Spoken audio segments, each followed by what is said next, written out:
Hello everyone, this is CA Pratik and you are watching a very important video where we are going to discuss the common silly mistakes and the important points to remember while solving the computation of total income question in the exam hall. As you all know, the computation of total income question is the most important question in the income tax examination because it is a compulsory question which you cannot leave in choice and it comes for 14 substantial marks. However, many students commit silly mistakes and are unable to find the hidden aspects in the question paper. In this video, I am going to tell you about them so that you are aware and you don't make the mistakes in the examination. Okay, but before starting the video, let me tell you that if at all you are interested in watching the entire computation of total income chapter and learning it thoroughly, you can head to one of the largest apps used by CA students. That app is called FinApp Connect. I will give you a link to the app in the description. You can go to that link and download the app. There you will find a classroom tab. In that, me and FinApp have connected together, collaborated, and given this chapter problems on computation of total income to you at a very nominal price of just rupees 99. So if you are interested, you can subscribe to the chapter and watch that chapter where I have solved the computation of total income questions live. Okay, so it's a live demo as to how you should solve in the exam hall. I am sure that you will find it very beneficial. Okay, now let's come back to the topic. So what are the common mistakes that students make? Firstly, students do not present the computation of total income question in the proper format. So what do I mean by proper format? As in, there is no particular format in which the computation income should be solved.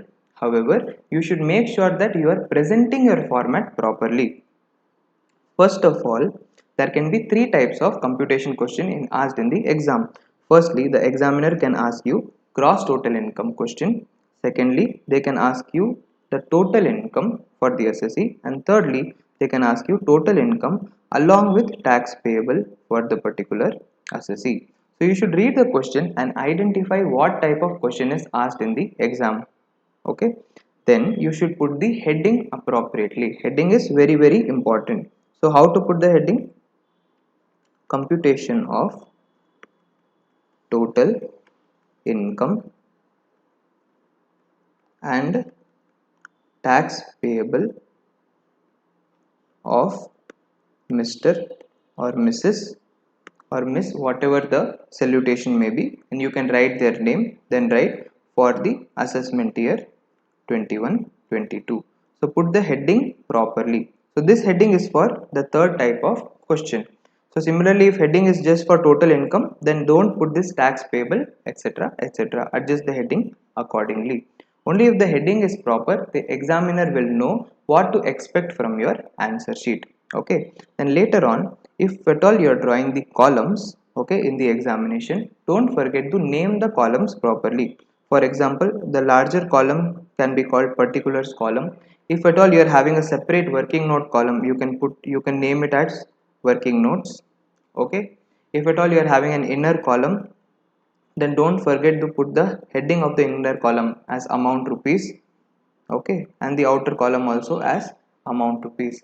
Sometimes a student may want to compare both old tax regime as well as new tax regime in the same format itself.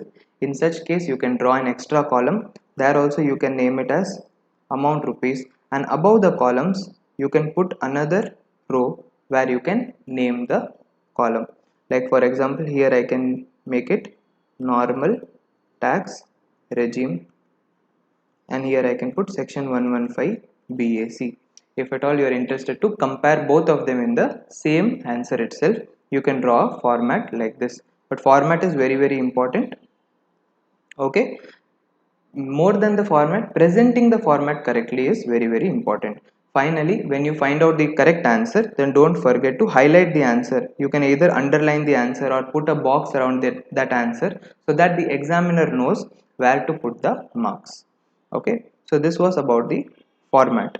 Next, many students forget to round off the total income and the tax payable. You do not make this silly mistake in the exam hall. So whenever you find the final total income, round it off to the nearest multiple of 10.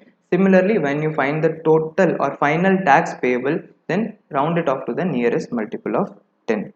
Next, if at all you are excluding or ignoring any part from a particular question, then give an explanation as to why you are excluding or ignoring such part.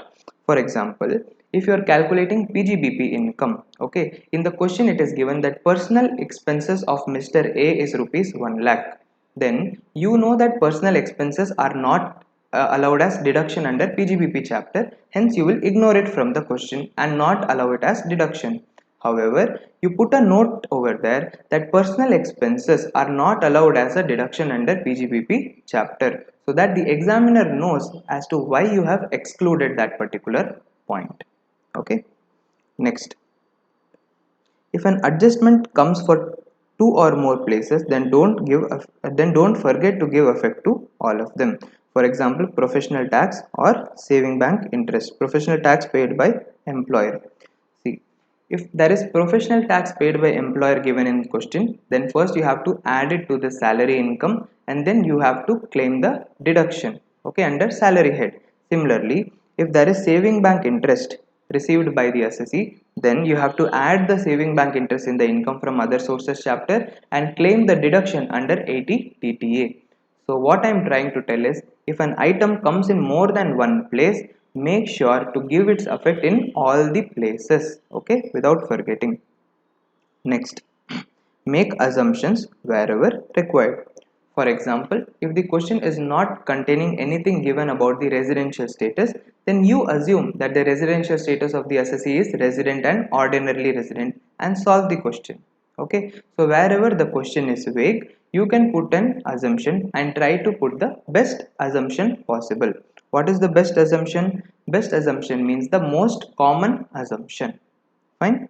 Next, now let me tell you about the hidden things in the question paper which many students forget to pick up.